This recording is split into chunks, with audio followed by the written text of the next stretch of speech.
મારી મેલડી તો એવી છે રાજુભાઈ, રીજે તો રાજ આપે,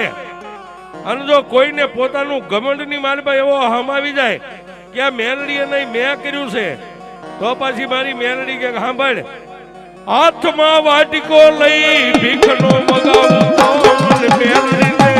કોણ માને મને મેલડીને. આ હવે